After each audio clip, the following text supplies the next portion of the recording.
Hoje nós queremos falar de um tema mais teórico que se desdobra em uma reflexão para a prática. Então, já há alguns anos, e pelo menos há 10 anos, eu li esse texto da Selma Pimenta Garrido, do livro Docência do Ensino Superior. Eu estou colocando aqui em tela, e aonde há um capítulo do qual as autoras, a Anastasiol também, enfrenta algumas questões próprias do ensino superior no Brasil, refletidas aí nas últimas décadas, e coisas as quais todos nós, em certa medida, menor ou em maior grau, sabemos que existe, e nós estamos agora, enquanto instituição de ensino superior, nos preparando para um novo momento de amadurecimento institucional. Os próximos 15 anos da faculdade serão, em todos os sentidos, de crescimento, de melhoramentos, em todas as dimensões. O nosso status, muito em breve, se tornará centro universitário. Nós estamos nos preparando para um momento de crescimento no próximo quinquênio. A gente perder essa noção do todo é muito prejudicial. Eu acho que é por isso também que pelo menos metade dessa palestra tem essa aplicação. E a outra metade ela tem a ver com a responsabilidade do professor do século XXI assumir algumas práticas imprescindíveis para o futuro, tá bom? Então vamos lá, pessoal. Eu vou pedir aqui para que eu possa também ouvir vocês uma vez ou outra para que vocês possam ler também os slides.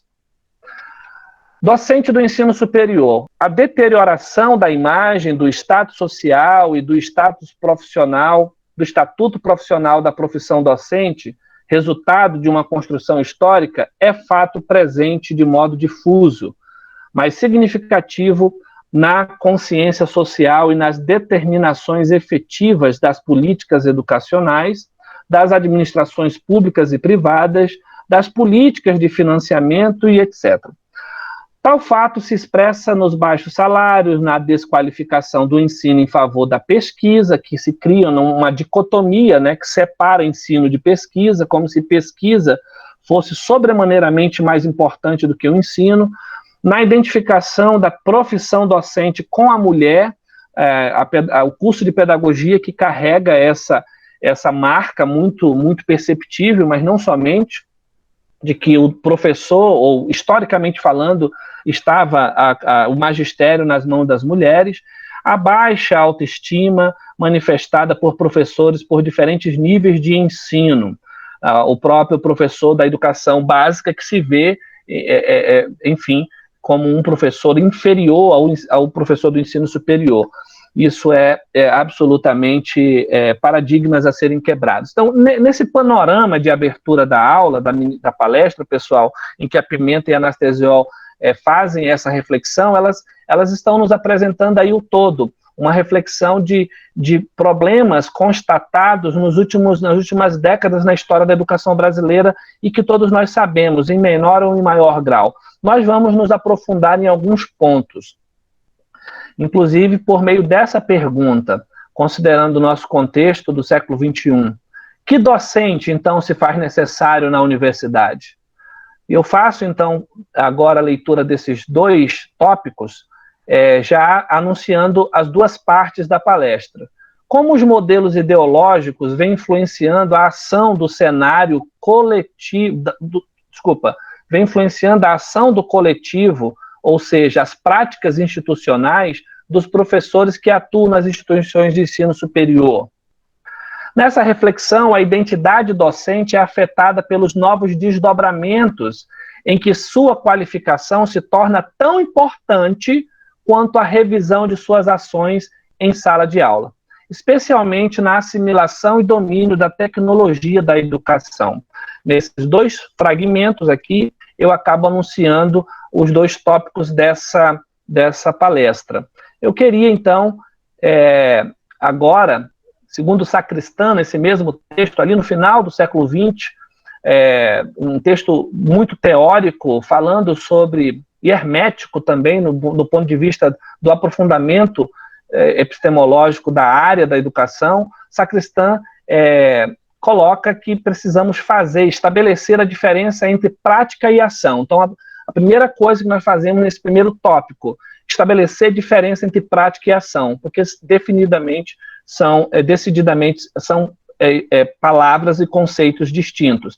Quem poderia ler para mim, então, a prática?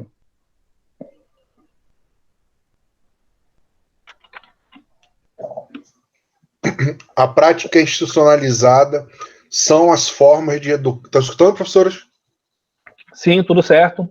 Sim. A prática é institucionalizada, são as formas de educação que ocorrem em diferentes contextos institucionalizados, configurando a cultura e a tradição das instituições. Essa tradição seria o conteúdo e o método da educação. A Faculdade Boas Novas, ela possui por trás da sua história de 15 anos como instituição de ensino superior, uma prática que é institucionalizada a partir da sua mantenedora. Se nós formos colocar isso relacionado tão somente à educação, nós temos o IBADAN, que é o nosso mantenedor hoje, que existe há 40 anos, 41 anos, e uma igreja que é centenária, uma igreja que prioritariamente nunca, nos primeiros anos, os primeiros 50 anos pelo menos, não deu muita importância para a educação chamada secular, né? E depois, com novos desdobramentos, passou a levar toda aquela carga institucional, cultural, que a igreja possuía, mas do ponto de vista administrativo, para as demandas às quais a igreja passou a se envolver. Isso é preciso refletir, porque é impressionante como nós percebemos isso presente na nossa instituição. Inclusive, falando bem positivamente, eu lembrei que ontem algumas pessoas falaram da diferença que é a Boas Novas.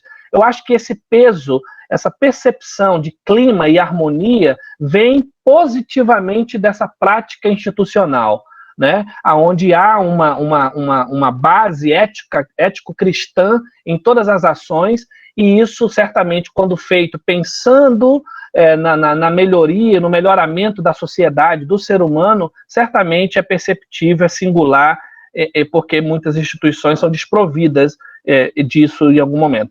Ao mesmo tempo, é possível se identificar práticas institucionais negativas, que elas estão presentes por conta do peso da cultura e da tradição das instituições, e que a somatória daquilo que nós chamamos, agora nós vamos já saber, de ações individuais, a interferência de ações de pessoas, indivíduos, vai gerar um campo de luta, um campo de força, e é isso aqui que eu queria começar a entender com vocês. O que seria, já que a prática ela é coletiva e institucional, ela tem a ver com a tradição, com a cultura das instituições, o que vem a ser a ação?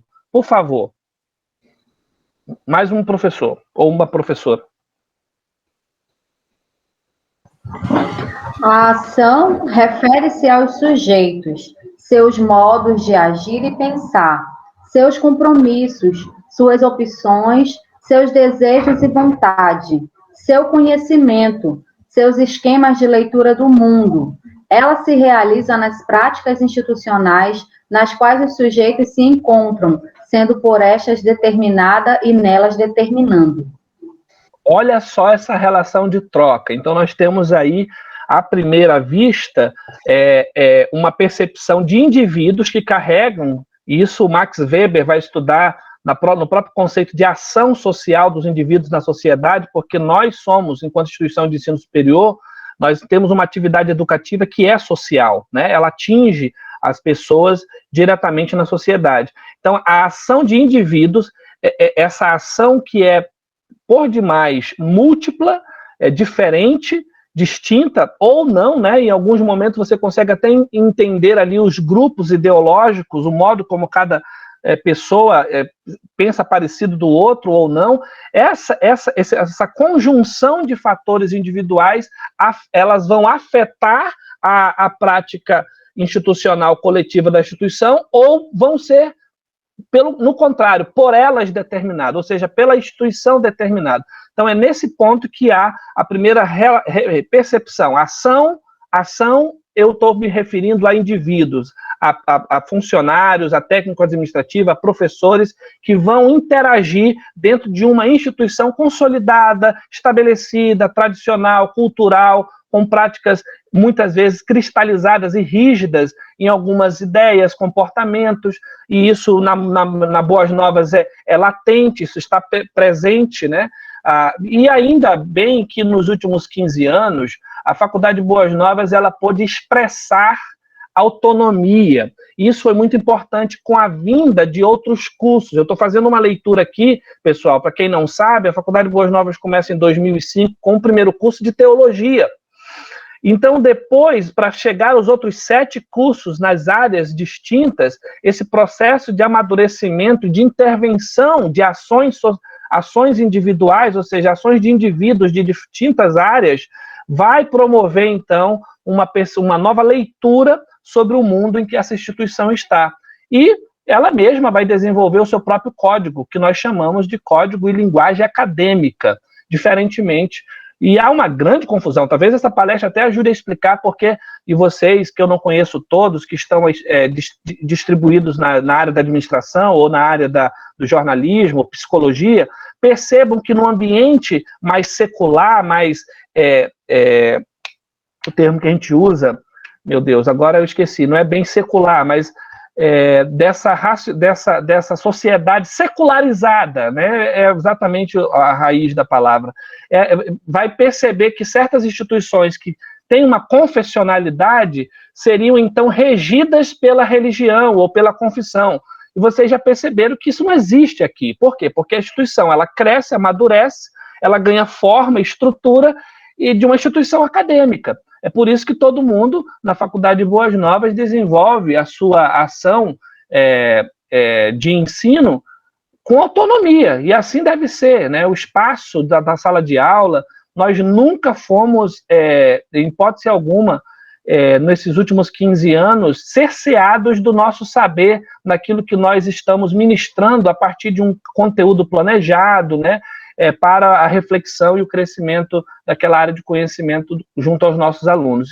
Então, essa é a explicação e a diferença entre prática e ação numa instituição. Qual a implicação, então, dessa diferença? Professora...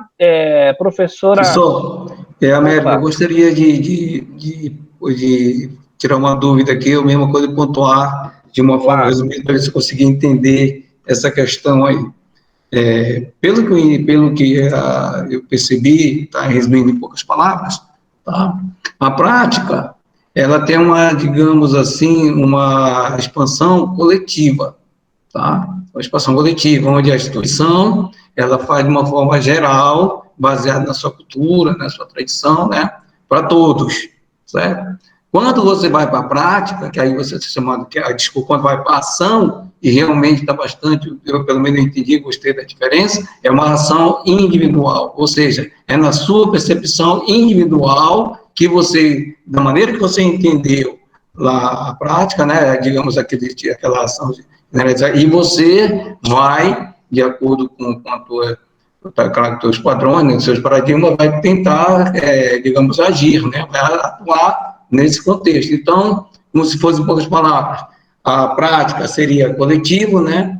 E a ação seria um resultado individual de cada ser humano, de cada profissional, digamos, no contexto lá, como você bem pontuou. Você tem professor, você tem outros colaboradores que fazem todo o sistema da instituição. Então, eu gostaria de saber se esse entendimento está coerente. Você interpretou muito bem, professor, e foi uma boa síntese das minhas palavras, foi muito pertinente. E olha que interessante, só para pegar a tua última fala aí, esse indivíduo que vai com a sua própria individualidade, parece redundância, né? Com a sua própria visão de mundo, com a sua própria, o seu modelo ideológico e preferências, né? Acerca das leituras que ele tem de mundo, interferir ou ser interferido pela prática institucional. É por isso que muitas vezes você vai ver professores românticos demais com algumas demandas em que ele não tem quórum. Ele não percebe, e aí há um debate sobre isso muito extenso e complexo, sobre até quanto ou em que pontos os professores devem unir-se. E eu estou falando agora de instituição privada, não estou falando de instituição pública, né? Porque a classe de professores ela já historicamente, é extremamente desunida, né, naquilo que seria mais essencial para ela. Mas em se tratando de afetação, ou seja, eu vou afetar uma prática institucional que precisa ser afetada porque ela é prejudicial para a própria instituição. Daqui a 10 anos essa instituição vai sair do mercado se ela não alterar algumas práticas coletivas pela força dos indivíduos. Se eu não fizer isso, isso vai ser terrível no futuro. Ao mesmo tempo que pode acontecer o contrário, nessa própria relação. Os indivíduos serem tão afetados pelo modelo tradicional, a cultura, a tradição da instituição, a prática coletiva, que ele não influi e nem contribui com nada. Ele é absolutamente passivo na sua ação e é esse profissional que não serve para o futuro. Né? Ele vai precisar despertar e entender-se como um sujeito ativo. Isso é uma grande redundância, falar essa palavra, mas a gente sempre fala, sujeito ativo, né? Sujeito histórico, esses termos. Obrigado. Foi o professor Américo, foi? Isso. Professor. Tá bom. Pois não. Professor. A professora Vilane. Sim. Mas aí também é interessante que a minha própria ação individual, ela pode interferir neste conjunto, né? Então, ao mesmo tempo que eu sofro a ação, eu também interfiro, né? Eu ganho, mas também contribuo. Então, assim, um professor extremamente desmotivado e não atenado nas questões, né, nos objetivos e até mesmo na cultura da organização, ele pode interferir nessa dinâmica do próprio grupo, né? Então, eu acho que é muito interessante isso aí que o senhor está trazendo, porque a gente também precisa ficar atenado a isso, né? O quanto que eu estou interferindo positivo ou negativamente no meu grupo de professores e no grupo macro, né? Maior, era só uma contribuição. Você acaba por anunciar a implicação, porque olha só, uma outra pessoa pode ler a implicação dessa diferença em relação, para mim, vamos lá, para aprofundar. Posso ler? Por favor. Essa implicação de sujeitos com as instituições, de ação com prática, é que é preciso compreender se pretende transformar as instituições com a contribuição das teorias. A compreensão das ações didáticas individuais contextualizadas e de seus determinantes históricos é que possibilita a transformação das instituições. As teorias, advinda das ações individuais, permitem questionar as práticas e até mesmo rever teorias dissociadas da realidade. Bingo! Viu aí, professora, como é que foi a sua tradução? Esse é o parágrafo que demonstra claramente em que ponto nós estamos nessa palestra, né? Quer dizer, agora eu entendi, ação e prática, sei o resultado dessa imbricação, e eu me vejo como um sujeito responsável nela. Aí, logo depois, olha que interessante, falando e olha só, essa palavra ciência hoje, ela tem sido... nós nunca imaginamos que chegaríamos num ponto em que falar de ciência daria tanta discussão, né? Fazendo algumas leituras ali do final da Idade Média para a Idade Moderna, a gente só consegue ver isso ali, porque era ali que a grande desconfiança com o novo, ou com o nascimento da ciência moderna, acontecia. Mas nós estamos hoje, 5 séculos depois, no século XXI, com novos desdobramentos históricos, em que a ciência ela é provada por uma lei, aquilo que o próprio professor Jones falou ontem, da fala do Humberto Eco, né? Uma grande legião de imbecis produzindo um mal social coletivo terrível. E aí nós, que fazemos parte, nós estamos ali, eu estava olhando hoje aquela lista de 17 setores da sociedade, e nós estamos, eu não sei, eu acho, né? Pode ser que vocês me ajudem a confirmar, que essa lista ela é uma lista de prioridades ou de atividades essenciais à vida. E nós estamos ali na fase, no número 5, instituição de ensino. Eu mesmo assim, eu me vi privilegiado, né? Porque eu vi ali outros setores lá no 15º, 16º, 17º. Quer dizer, qual é o impacto que a prática, aquilo que nós estamos discutindo agora, porque agora nós vamos falar de prática, qual é a prática que o coletivo tem produzido do ponto de vista científico ou educacional? Quer dizer, a Faculdade Boas Novas, em 15 anos, ela pode, inclusive, cada curso pode fazer uma pesquisa sobre essa ação educativa produzida no coletivo do seu curso, para saber o impacto que isso se desdobrou. Então, eu queria agora mais 2 pessoas para ler a diferença agora entre prática científica e prática educativa. Prática científica. A prática científica é corrigida e alterada com base em seus resultados comparados com os modelos prévios e as modificações no processo de análise. Professor, assim, vou mexer com vocês, né? O que você entendeu por essa leitura? Destrincha mais para a gente aí. O que você pôde, de pronto, assim, perceber na leitura? Bom, a prática científica como um todo é uma adição constante de conhecimento, como eu costumo dizer para os alunos. Não existem verdades prontas. Você apresenta situações e essa situação que você trouxe agora, ela será diferente da situação prévia. Então, cabe a reflexão em cima de qualquer descoberta científica. Como a sua descoberta também será objeto de um crivo posterior por outras pesquisas que vierem endossar essa área de conhecimento. É processo, né? Essa explicação do professor Hernan acaba nos prevenindo contra dogmas científicos. Tal como alguns dogmas religiosos existem, né, que eles são irrefutáveis do ponto de vista da crença, a ciência também, em alguns momentos, pode transformar algumas verdades já analisadas, mas não submetidas a esse crivo que o professor Hernan acaba de explicar do processo em análise, produzir um dogma científico. Mas, do ponto de vista positivo, a ciência, por isso que a professora Maria José me permita aqui rapidamente lembrar de algo que ela fez isso em 2 momentos recentes. Tanto na história do livro Enigma de Deus, quando ela quis constatar, por dados científicos, dentro de um universo chamado universo amostral, de pessoas que estudaram na Faculdade Boas Novas de 2008, que foi a primeira turma que se formou, que por sinal é a minha, a do professor Belmiro, do professor Haidt, né? Do Haidt não, mas do Miquel, assim.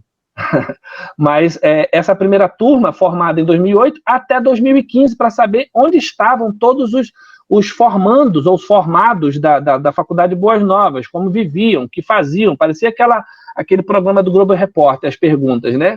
Como estão, o que fazem, para onde vão, né?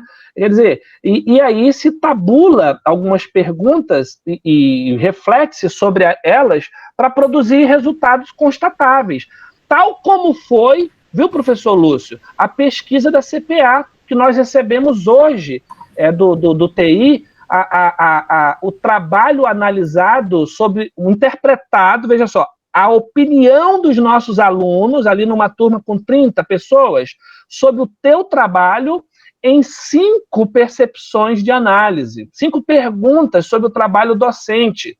Esse trabalho, refletido cientificamente, ele vai demonstrar o modo como você é visto pelo seu aluno. E isso é uma verdade científica que poderá, na próxima avaliação, ser alterada. Então, não sei se eu estou aqui forçando, mas eu entendo que isso aqui tem a ver com a nossa prática de ensino aí. Né? Quer dizer, nós estamos trabalhando, quer dizer, algumas pessoas chegam com você e falam assim, professor Hernan, que aula maravilhosa. Peraí, todo mundo se enche de alegria diante de um elogio, mas ninguém está acabado e nós não somos, em hipótese alguma, professores perfeitos. Nós estamos em processo contínuo de melhoramento da ação. Professores mais velhos, inclusive, estão precisando se reciclar. né? E eu vejo assim, a pesquisa da CPA é um retrato, é uma fotografia de um semestre, que eu preciso, se tiver consciência, rever algumas atitudes, se as respostas dos meus alunos, porque é um dado científico, correto, professor Lúcio? Vamos lá, estão me ouvindo? Claro. Nós, na administração, nós somos muito pragmáticos, não é? Nós procuramos atalhos, não é? Então, nós entendemos sempre que a prática científica, ela só tem razão de ser nos resultados que traz. E esses resultados, eles só sobrevivem quando eles são diferentes, quando eles são mutáveis, quando eles são capazes de apresentar cenários diferentes. Então, quando você tem ações aleatórias, essas ações elas são direcionadas para o vácuo, para o nada. Então, é por isso que se usa a prática científica, justamente para que haja a possibilidade de uma comprovação naquele momento, naquele cenário, com aquele universo. Porque pode ser que isso amanhã também mude, e é bom que mude, porque senão vira verdade absoluta e não tem razão de ser a ciência. A ciência, ela existe justamente para comprovar que cenários diferentes, em universos diferentes, com populações diferentes, são capazes de trazer resultados diferentes a cada momento. Então, quando nós falamos que a prática do ensinar, a prática, ontem foi falado muito nessa questão do educador, não é? Pois surgem para explicações científicas muitas destas razões que estão entrelaçadas. Espera aí, eu preparo alguém para o mercado, alguém para a sociedade ou alguém para a ciência? Quem é o melhor administrador? Aquele que é um executivo, por exemplo, de uma multinacional, aquele que é um bom homem na sociedade ou aquele que é um excelente chefe de família? Quem é o melhor? Então, essas perguntas que são respondidas sempre com hipóteses, ou até, certas vezes, construídas com hipóteses, é que fazem ou que constroem a razão de ser da prática científica. A ação, ela é o resultado da possibilidade. É assim que eu vejo. Perfeito. E então, muito obrigado, professor Lúcio. E no meio da palestra eu anuncio o resultado da nossa pesquisa, né? Que depois cada um de nós vai poder se ver nesses gráficos. Quem pode ler para mim, então, a prática educativa? A prática educativa não é guiada... Estão ouvindo? Sim, tudo certo. A prática educativa não é guiada pela racionalidade, para superá-la em seus resultados, que tende a conservar e reproduzir as práticas dominantes. É necessário descobrir o sentido que ela tem, desmascarar seu caráter histórico, herdado e aos hábitos e às instituições. Percebe que a primeira assertiva aí, né, quer dizer, a primeira, olha só, a prática educativa é aquela da qual eu sugeri aqui que nós, enquanto coordenadores de curso, pudéssemos até observar. É isso que, de algum modo, o ENAD quer entender como que o aluno entra e como que o aluno sai de uma instituição. Alguma coisa aconteceu nesse período, mas o quê? Será que aquela prova do ENAD é um fator determinante de análise do modo como eles estão? Ou há mais coisa para ser investigada? Certamente. Mas por quê? Porque a prática ela foi desenvolvida sem esse escrutínio científico necessário para entender o que aconteceu. Né? Para superar isso, foi por isso que ela leu. Algumas práticas dominantes são necessárias, né, que tendem a conservar as práticas dominantes. E lá na frente nós vamos enfrentar dois novos conceitos. O hábitos e as instituições. Hábitos é um conceito muito já conhecido desde o final dos anos 90, ou meados dos anos 90, de Pierre Bourdieu. E a gente vai justamente para ele agora. Olha só como é que a gente está entrando dentro de um mapa mental aqui, ou ideológico, conceitual, vamos colocar assim, para entender o que nós estamos fazendo na Faculdade Boas Novas. O conceito de institucionalização, paralelo ao de hábitos, que eles não são sinônimos, mas eles vão na mesma direção. Eles têm a similaridades, né? Refere-se às realidades sociais cristalizadas pelo hábitos. A institucionalização cumpre funções básicas de caráter educativo. E aí, olha só que interessante, né? Porque fica nesse... E aí, será que a institucionalização... A gente, dentro da nossa matéria de teologia, a gente analisa muito a história da institucionalização da igreja. E aí a gente, durante muito tempo, se fez uma análise puramente, como é que eu posso dizer, limitada sobre a institucionalização, como ela sendo unicamente pejorativa, prejudicial à história da instituição igreja. No entanto, a investigação científica da história, propriamente dos fatos históricos, mostraram vários outros olhares, outras perspectivas que precisavam ser analisadas. E dentre tantas perspectivas, acreditem, perspectivas positivistas, as quais muitos poderiam dizer, se não fosse por isso, nem existiria a igreja. Eu estou dando um exemplo aqui dentro do nosso ponto de área de conhecimento. E aí, a gente consegue, sob a ótica da educação, entender quais são as funções que a institucionalização cumpre, para que a gente não ache que a ação individual de cada professor tem que mudar tudo, né? Tem que refundar a instituição. Não, escute só. Qual a primeira função básica da instituição ou da institucionalização? Assegura a continuidade da sociedade, introduzindo sujeitos na memória coletiva.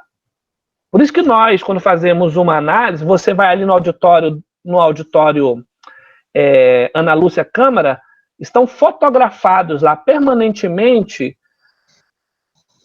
as pessoas que passaram por essa história institucional. Veja só, indivíduos que constituem deles, se não houver uma investigação mais biográfica e pessoal, eles só contribuíram, como contribuído, para que a instituição existisse. Olha que interessante. A existência da Assembleia de Deus, do Ibadão Mantenedor e agora, por conseguinte, da Faculdade Boas Novas, perpassa tudo isso. A institucionalização permite descarregar e liberar esforços. Olha só essa frase. O descarrego do esforço ou a liberação do mesmo. Ao não ter que acho que está escrito errado aqui, né? Ao não ter que se reinventar sempre. Reinventar sempre, exatamente. Professor, porque... Pois não. Posso contribuir um pouquinho, se assim Quem é o professor, por favor? Isaac, psicologia. Isaac, pois não. Professor, eu estou fazendo reflexões dos slides que o senhor está trazendo, citando, por exemplo, Emílio Durkheim. Quando cita Emílio Durkheim, eu me lembro logo de Max Weber, né, falando sobre sociedade. E eu não sei se eu vou já desvendar o mistério, mas eu observo nas suas falas e os slides apresentados que a gente está buscando aqui entender de fato uma identidade já constituída, né? Uma formação de identidade já constituída ou uma renovação dessa identidade, buscando estabelecer uma nova cultura. Será que a minha reflexão faz sentido? Mais uma síntese perfeita. Obrigado, professor. Essa cultura que nós queremos melhorar com a ação de indivíduos, como você, como eu, que vai entender, vai perceber a identidade da instituição. Tá certo? Posso continuar? Ok, professor Isaac? Sim, professor. Perfeito. Obrigado. Então, a institucionalização, ela proporciona muita informação explícita sobre a ação ou o que se pode esperar de uma situação. É por isso que ela tem força, ela produz informação. Quando um funcionário chega para dizer assim, não consegui, falando bem assim no senso comum, sabe o que um chefe, ele não vai entender a explicação de um funcionário que não conseguiu fazer ou resolver um problema? Olha, perfeito, está explicado, vamos para a próxima. Não existe isso, a culpa é tua. Você é o responsável por essa mancha na cultura institucional. Você manchou, você afetou negativamente uma coisa que não poderia ter sido feita. Então, é por isso que ela esmaga os indivíduos sobre essa ótica, né? Ou os indivíduos precisam lidar com esse esmagar da instituição, usando essa palavra aqui, esmagamento, porque nós, quando você cita o Émile Durkheim, é assim mesmo, não tem como. É aquele fato social que é geral, ele é geral, ele é externo e ele é, qual é a última característica? Coercitivo. Então, o positivismo que está ali presente no nascimento das ciências sociais reforça o estabelecimento das instituições, e as de ensino não é diferente. Agora, imagina isso no século XVIII, XIX, na mão da igreja, das instituições religiosas, com toda aquela relação com o Estado. Rapaz, foi muita tensão, né? Ainda há muita tensão nessas áreas. Olha só, por último, pode ser obstáculo quando se transforma em rotina rígida, olha o outro lado, e apresenta dificuldade de adaptação a novas circunstâncias. Nós, enquanto gestores, e a minha pessoa de estar nesse momento como um gestor de direção da instituição, estar falando isso aqui é muito sério.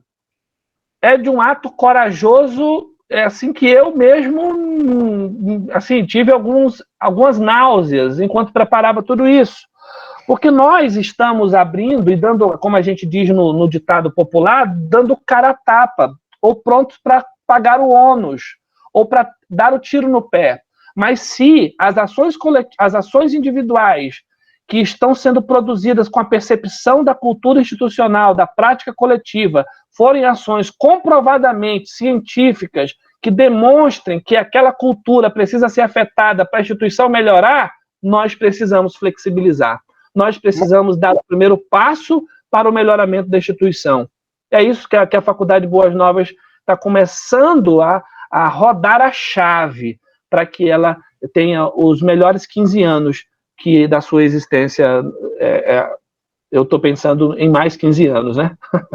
Mas, professor, é Isaac de novo, professor. Oi. Quando o senhor fala sobre as instituições que são classificadas como instituições totalitárias, que são as igrejas, foram mais do que hoje, e o senhor diz isso agora no final, e eu lhe parabenizo, de fato, até por ser jovem, está trazendo isso à tona, dentro de uma instituição que se fundou numa instituição totalitária, as próprias igrejas, hoje, a própria igreja, ela está se reinventando, devido à capacidade dinâmica do ser humano se reinventar, biologicamente, fisicamente, psiquicamente. Então, a educação ela se perpassa também por essa motivação. E o que o senhor está trazendo aqui é nada mais nada menos que uma motivação buscando mostrar que a ciência teológica, psicológica, administrativa,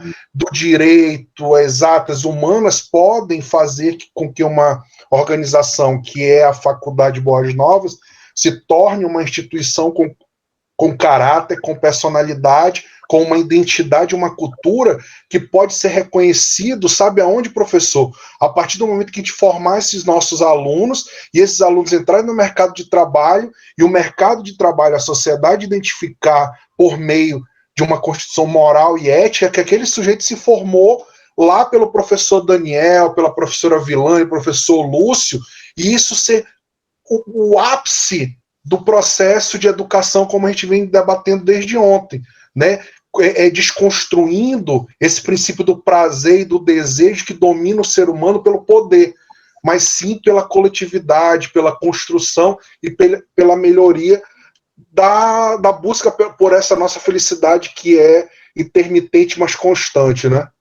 Perfeito, professor, a tua análise. Olha só, você está chegando agora e já percebeu esse sentimento em nós. Deixa eu te dizer uma coisa, ou as instituições elas dão esse passo em direção ao seu progresso, olha a palavra, tão alinhada com o positivismo, ou elas vão se desinstitucionalizar. Existe um movimento já há 20, 30 anos acontecendo, e eu tenho lido alguns autores aí americanos e europeus, mas também latino-americanos, do processo de desinstitucionalização da igreja. Veja o que a pandemia produziu. As famílias estão no sofá de uma casa lendo a Bíblia e cantando. Elas não precisam do templo. Elas não precisam da regulação.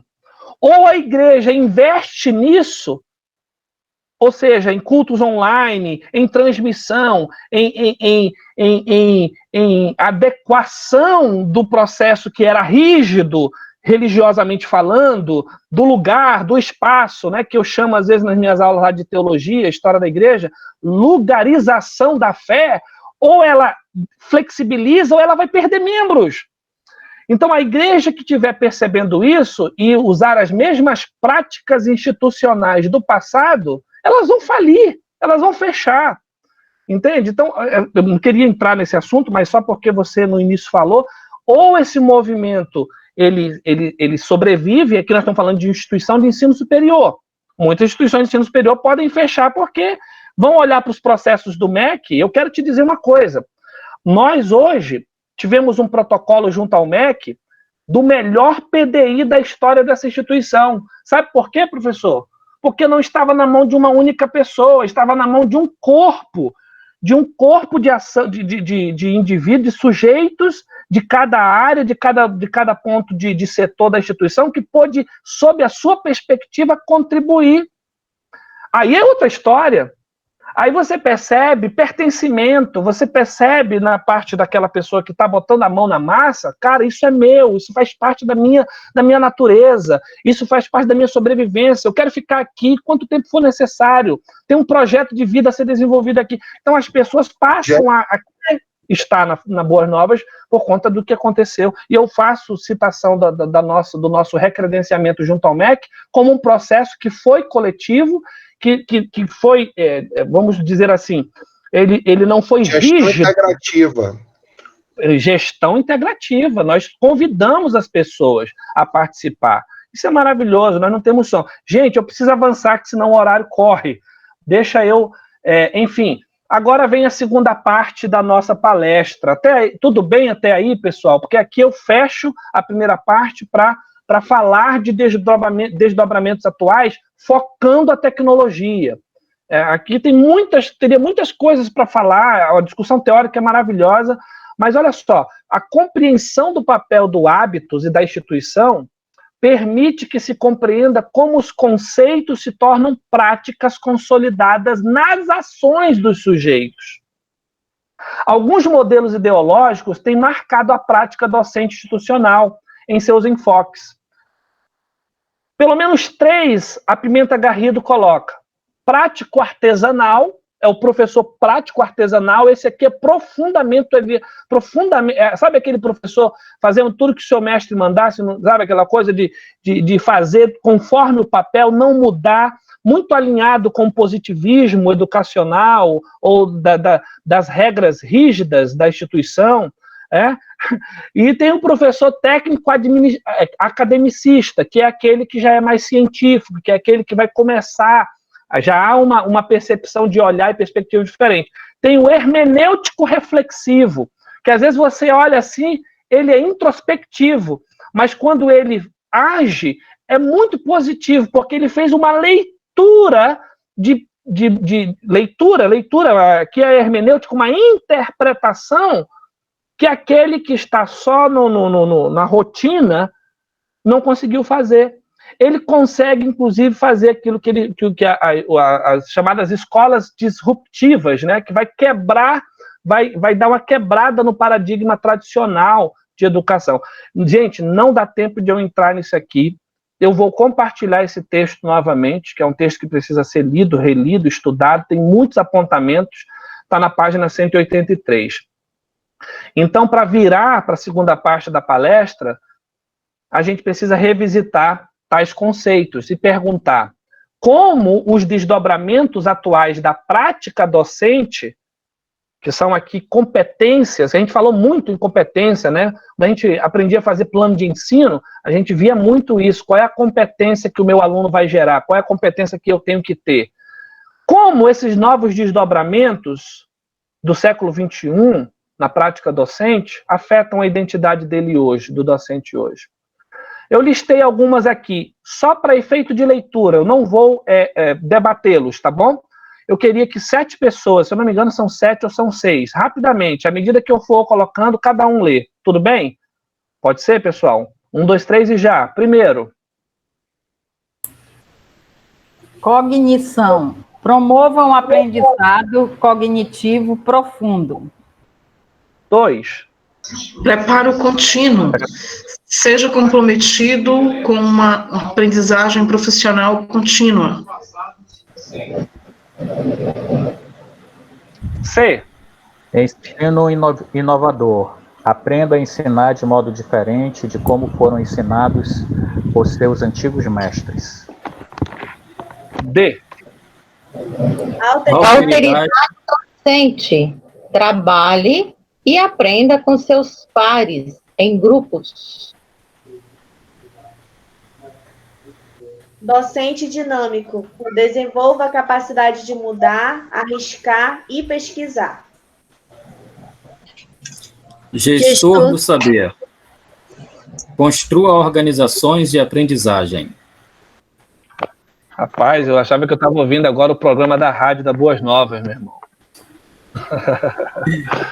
Obrigado, professores. Olha, muito bom. Eu marquei de amarelinho porque a relação de competência que lida com a tecnologia educacional está nesse item do professor dinâmico, que ele vai desenvolver, que não é fácil, a capacidade de mudar, arriscar e pesquisar. E aí, pessoal, nós temos esse item final da nossa reunião. A pandemia desvelou um cenário nunca vivido pelas instituições de ensino no mundo contemporâneo. Dentre tantas constatações, as aulas remotas levaram o professor a reassumir o papel de aprendiz. Não como dantes, porque isso se falava, né? O professor é o eterno aprendiz. Não. Mas pela assimilação dos recursos tecnológicos possíveis para a transmissão do ensino, que nunca na história da educação aconteceu. Os livros, a história está sendo reescrita nesse momento, ou escrita ineditamente, sob esse prisma. Desde o ano de 2015, foi aonde eu consegui ali perceber um ano-chave, mas isso pode variar, gente. As tendências tecnológicas na educação têm sido fortemente divulgadas e o advento da pandemia em 2020 acabou acelerando sobremaneiramente esse processo. Se formos falar de aceleração que a pandemia trouxe sobre diversas áreas, não teríamos espaço para todo mundo falar. Inclusive, essa semana eu conheci um canal chamado Todos pela Vacina, muito importante, um canal que é desenvolvido pelas instituições da sociedade civil organizada mesmo. Gente como a gente, que ladeado com instituições de ensino conceituadíssimas na história do Brasil, um grupo de jovens cientistas com fonte, com tudo, um negócio assim espetacular. Quem tem aí o Facebook viu que eu publiquei, é espetacular o conhecimento transmitido ali, porque em tempos de desinformação, somente a boa informação é aquilo que a gente ainda tem esperança, né, de divulgar, de disseminar. E aí um vídeo me chamou muita atenção sobre um questionamento de desinformação que se torna fake news, ultimamente, sobre a vacina. Mas como é que pode, né? Eu vejo, inclusive, pessoas da área, enfermeiros, falando que as vacinas, historicamente, e isso eu fui pesquisar, é verdade, demora 4, 5, 10, 15, 30, 20 anos para que as vacinas, para que elas fiquem prontas para um determinado fim. No entanto, não se considerou isso cientificamente demonstrado num vídeo de 2 minutos e meio. Um negócio espetacular. O mundo inteiro parou pela primeira vez desde 1918 com a gripe espanhola. Em 100 anos o mundo não tinha parado. Em 100 anos, nunca a comunidade científica, em massa, aqueles que verdadeiramente estão comprometidos com a vida humana, se desdobraram em todas as pesquisas científicas para um único objeto, e nunca houve tanto investimento, que eu não conhecia, e o vídeo mostra, milionário, investimento milionário de muitos países e instituições, e inclusive empresas, na vacina. Então isso tranquiliza você com o dado, porque isso acelerou. Foi por isso que a vacina saiu em 1 ano.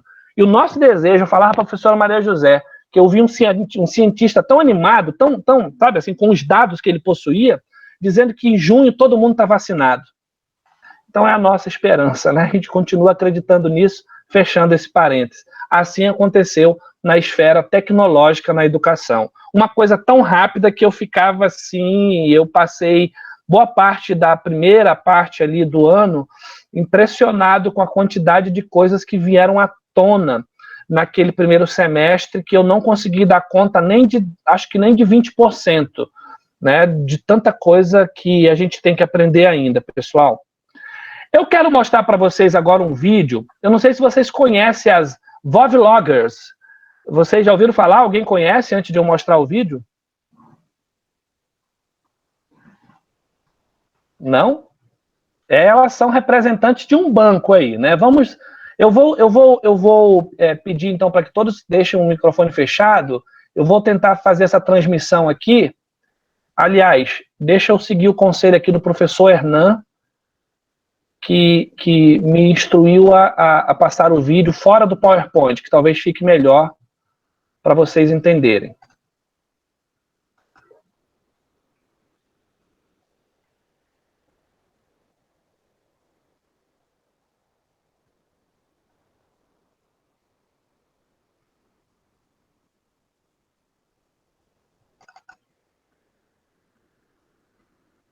Eu fui muito namoradeira. Eu namorei só. Ela não conheceu o Ronald. Quando você casou? Eu casei em 50 e antes de você, né? Não me lembro. 55, acho. Eu sou bem antenada. Somos antenadas. Nós estamos na era digital, né? De tudo.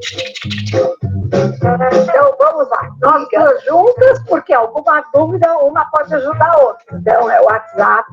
Já errei. Volta aí. Novo grupo. Maria Lúcia e Vanir. Por favor. Diz o nome do grupo. Algumas amigas. Bom, não precisamos pôr imagem, porque senão eu teria que tirar foto de nós duas. Quer que tira? Uhul! Vamos ver se... Posso tirar foto? Eu saí séria. Saí séria. Amigas, vamos tomar um chá conosco às 13 horas. Um beijo. É bem diferente das cartas. Comida portuguesa é muito boa. Portuguesa com certeza. Você é de Belém. Como é que deu o total aqui? Quanto gastamos? Lilian, você vai pagar e eu vou dividir com você. A gente divide entre nós todas, né? Porque vem mais as amigas. Mas nós convidamos e vamos cobrar 10. Que está chato, né? Então vamos dividir. Por enquanto está dando para pagar. Por enquanto dá para pagar nas duas. Os caras Itaú instalaram o aplicativo. Instalando. Agora instalou. Não. Instalando. Já baixou, Lilian. Que rápido. O chá estava bem gostoso, não estava? Eu vou chamar um táxi para vocês. Vou entrar aqui no aplicativo. Eu chamei o 99. Ele dá 1 minutinho daqui e já chega. O que você está fazendo? Não precisa se preocupar. Mas eu já transferi. Transferência realizada.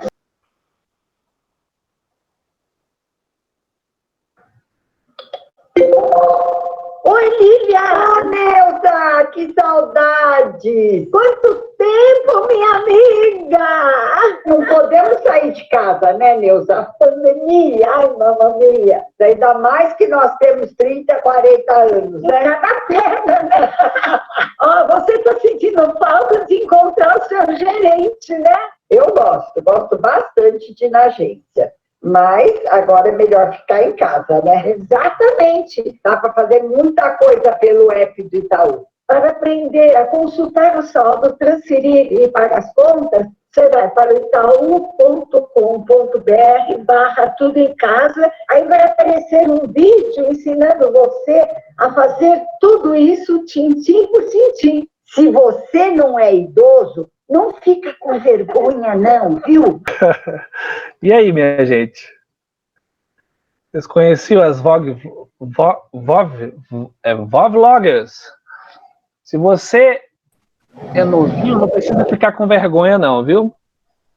Sou Daniel. Opa! Parte desse vídeo vem como comercial em alguns canais de televisão durante a pandemia mesmo, entendeu? Só que eu não sabia que era um canal, claro, Itaú com tudo aí, né? Mas era apenas algumas partes, algumas tomadas dessas mesmas personagens aí, certo? Como propaganda do Itaú durante a pandemia. Eu não vi mais essas propagandas, é muito interessante. Tá? É muito interessante, gente, sem falar na ironia. Então, claro que ali, por exemplo, tudo muito fácil, clica, depois que você aprende, é tudo muito fácil, né? Então, quando nós iniciamos lá ainda no YouTube, foi difícil para algumas pessoas realmente, mas depois a gente aprendeu, o Google Meet veio e fomos lá para o Classroom. Aí hoje a gente olha assim, gente, é tão fácil fazer isso, e é tão gostoso também fazer, criar sala, postar, certo? Então, nesse sentido. Então, acredito que o que o senhor passou, talvez não vou comparar, mas nós também passamos. E depois que sabe clicar, que sabe onde é mais fácil. Mas confesso assim, que quando nós tivemos o curso com o Leandro, eu anotei muita coisa. Aí a Emma está com a câmera aberta aí, eu estou vendo, ela estava junto, nós anotamos muita coisa, entendeu? E depois não precisou, porque no momento que você assimila, né, esses novos conhecimentos vão fazendo a diferença para você. Tá bom? Obrigada. Obrigado, professora. Professor Daniel, nós, como já estamos há mais tempo na instituição, então, quando disseram que ia haver o Leandro ia ensinar, então nós fomos aprender.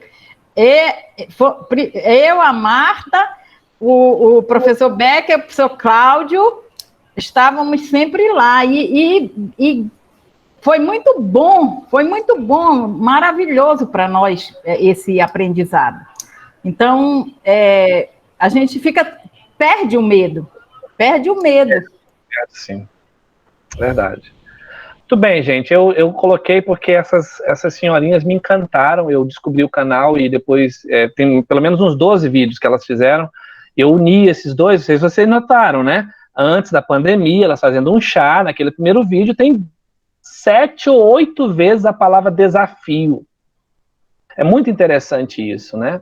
O desafio a ser realizado, ser cumprido, ser superado.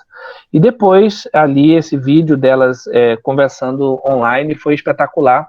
E a velhinha, a senhorinha mais velha, ironizando. Se você é novinho, não tem vergonha não, tá bom?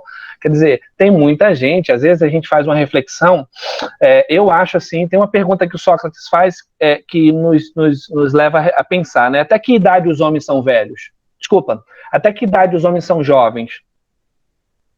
Até que idade? Será que a juventude está realmente tão estritamente relacionada à nossa idade, aos anos vividos, às experiências das décadas anteriores? Acho que não.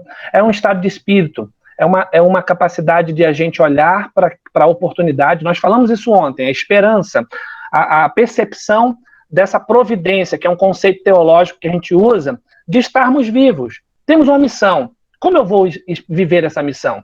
Como eu vou escrever essa missão? Os últimos dias, eu não sei quantos anos ainda viverei, de modo tal que eu não perca tempo olhando para o passado e me justificando por ele. Acho que é muito importante. O docente precisa se tornar um novo aprendiz. Mais do que buscar informações sobre tecnologia e dedicar um tempo para aperfeiçoar a parte técnica, o aprendizado para o novo momento depende da mudança de mentalidade dos docentes, que precisam assumir uma posição de aprendiz. Eu trouxe aqui para terminar, eu estou na fase final da aula, da palestra, 3 especialistas. Pois não. Eu gostaria de dar uma palavrinha bem rápido, tá? Gostaria de contribuir. Quem é? Genesi. Oi, Genesi. Não estou te vendo, quase não reconheci a voz. Estão me ouvindo? Estou te ouvindo. Tá. Eu gostaria de contribuir no sentido de que feliz foi a ideia de colocar esse vídeo. Eu, como gerontóloga e como educadora, eu bato palmas. Por quê? Porque nós, seres humanos, nós nunca estamos velhos para aprender. Nós temos a oportunidade diariamente de aprender. E no momento que você coloca um vídeo mostrando a terceira idade, mostrando o ser humano na sua plena capacidade física e mental de vivenciar o dia a dia, a realidade, e de poder se superar, isso faz bem para todos nós. E como educadora, nós sabemos, Paulo Freire disse, né? Nós aprendemos uns com os outros. Somos eternos aprendizes. Então, parabéns por esse vídeo e viva a terceira idade. Obrigada. Obrigado, professora. Não podemos esquecer que essa é a nova linguagem, um novo formato. Fazer um letramento digital básico. Além de praticar, conhecer e testar novas ferramentas, é muito necessário. Quem fala isso é a Letícia Laile, do Instituto Camino Education. A Ana Penido também, Instituto Inspirare, diretora do Instituto Inspirare, ela diz o seguinte: é preciso ter cuidado para que a teologia não crie apenas uma versão digital de práticas pedagógicas tradicionais. Olha a palavrinha ali, eu poderia ter colocado ali, destacando a palavrinha práticas. Não é mera substituição, mas oportunidade de fazermos coisas antes impossíveis. Novas abordagens mais disruptivas que possam trazer a educação para o século XXI. Lá no meados de abril e maio, eu convidei um professor para pós-graduação, não sei se alguns de vocês conhecem, acredito que sim, o Alessandro Dias, ele é diretor, coordenador de inovação da Rede Amazônica. A gente termina essa palestra falando do que o Alessandro Dias trouxe. Esse rapaz é excepcional, aprendi muitas coisas com ele. Inclusive fiz essa disciplina no curso de assessoria de comunicação e mídias digitais, foram 6 aulas que eu devorei, assim, aprendi bastante, me abriu, ele me ligava, eu ligava para ele para perguntar algumas coisas, e ele me ajudou bastante, e aqui nessa palestra existe, assim, fundamentos dessa nossa reinvenção, desse nosso reaprender, desse nosso letramento digital que todos nós precisamos estar submetidos. Olha só, a prática coletiva e institucional sendo disseminada a despeito das ações individuais. E ele coloca como premissa o seguinte, o que vocês, jornalistas, devem ensinar sempre, né? Comunicação não é o que você diz, e sim o que os outros entendem. Uma apresentação, aula, é composta por 3 elementos decisivos, professores.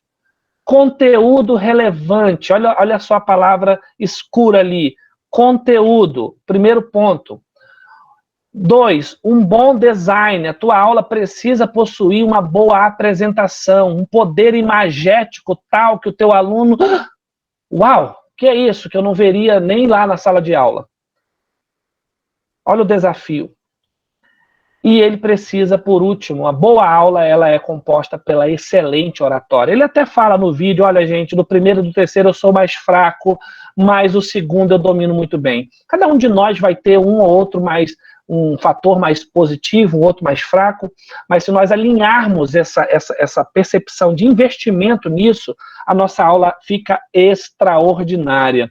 E lá no meio da palestra, ele fala sobre a receita do bolo.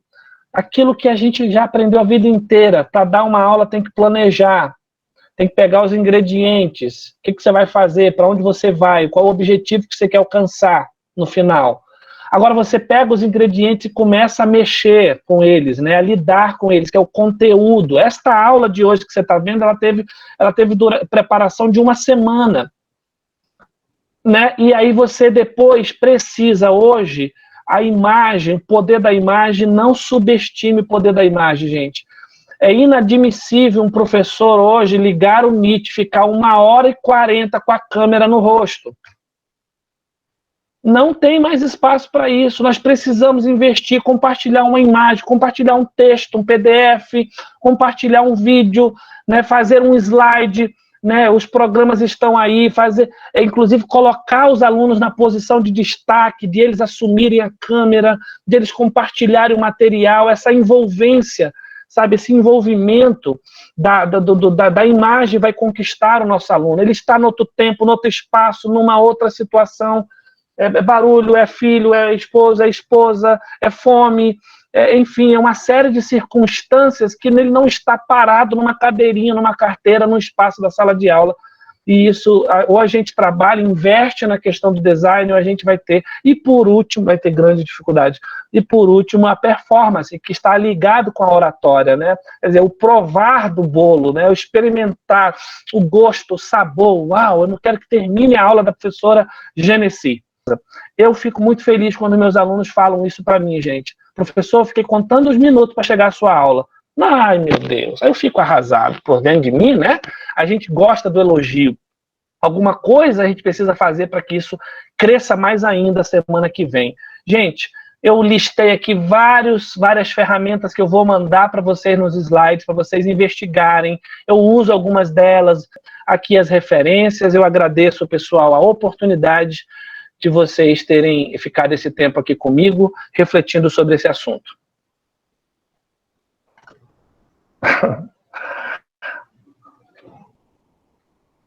Valeu, gente. Olha, Muito bom, professor. Parabéns, viu? Parabéns. Muito boa. Muito boa, né? O momento que passamos aqui. Tá? Muito bom. Parabéns. Obrigado.